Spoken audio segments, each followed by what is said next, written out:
মানে নামায় রহম মাবুদ আল্লাহ, আমি তোমায় ভালোবাসি। তাহলে গানটা নিষ্পাপ হয়ে গেল। ওর পচা কিনা আমরা মানি না, ঠিক না ঠিক?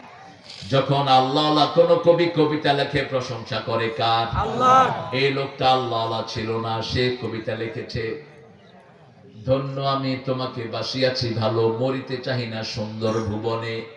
ভুবন সুন্দর, কিন্তু যিনি সুন্দর বানালেন তার খবর নাই। অন্যদিকে নজরুল যখন ভুবনকে সুন্দর বললেন, তিনি বললেন সুন্দর ফুল, সুন্দর ফল, মিঠা নদীর পানি। আল্লাহ, প্রশংসা হলো কার? আল্লাহ।